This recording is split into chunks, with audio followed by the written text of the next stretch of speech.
आउज़ बिल्लाहि मिनश शैतानिर रजीम बिस्मिल्लाहिर रहमानिर रहीम। प्यारे बच्चों, अस्सलाम वालेकुम।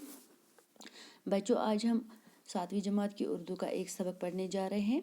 सबक नंबर 5 है, उन्वान है भले और बुरे की पहचान। चलिए बच्चों, हम इसका मुताला करते हैं, बाद में मैं आपको इसका मानी भी बताऊंगी।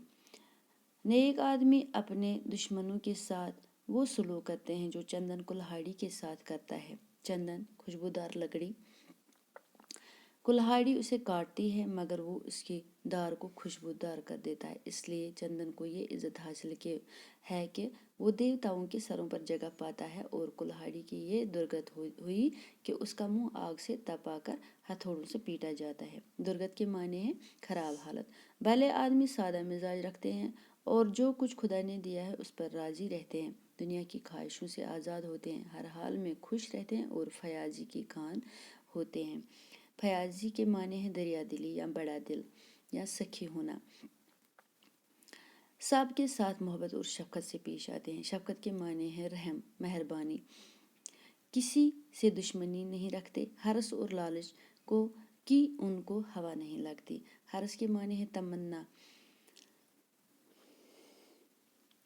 बुग़्ज़ और हसद का इन पर साया नहीं पड़ता। वो गरीबों पर मेहरबानी करते हैं, अपनी ताजीम की परवाह नहीं करते। ताजीम के माने हैं इज्जत, और औरों की ताजीम करते हैं। किसी से ऐसी बात नहीं कहते जो उसको बुरी मालूम हो। वो अपने कौल के सच्चे होते हैं। उनको खुदा परस्ती और खुद इंसान के साथ भलाई करने की लव लगी होती है। बिलाशुबा ऐसे ही आदमी को खुदा रसीदा कहना चाहिए। खुदा रसीदा यानी कि नेक, अल्लाह वाला।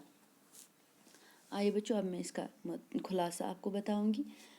सबक बुरे और भले में अच्छे और बुरे इंसान में फ़र्क वाज़ह किया गया है। अच्छे और नेक इंसान की तशबीह चंदन की खुशबूदार लकड़ी से दी गई है, और बुरे और बद इंसान की तशबीह कुल्हाड़ी से दी गई है। कुल्हाड़ी जब चंदन की लकड़ी को काटती है तो लकड़ी कुल्हाड़ी को खुशबूदार बना देती है, लेकिन लकड़ी जो काटने का काम करती है उसे जलना और हथौड़े खाना नसीब होता है। अच्छे और नेक इंसान सादा तबीयत रखते हैं और इन्हें खुदा ने जो दिया हो उसी में खुश रहने की कोशिश करते हैं या खुश रहते हैं। इन्हें दुनिया की हवस और लालच परेशान नहीं करती। वो सब के साथ हमदर्दाना रवैया रखते हैं और किसी से हसद नहीं रखते, और वो दूसरों को इज्जत देते हैं और उस बात की परवाह नहीं करते कि दूसरे भी इनकी इज्जत करें। वो ईमानदार और सच्चे होते हैं। वो खुदा परस्त और इंसान दोस्त होते हैं। बच्चों, ये था आज का सबक। अब दूसरा पार्ट हम अगले सबक में पढ़ेंगे। बाकी वसलम, खुदा हाफिज़।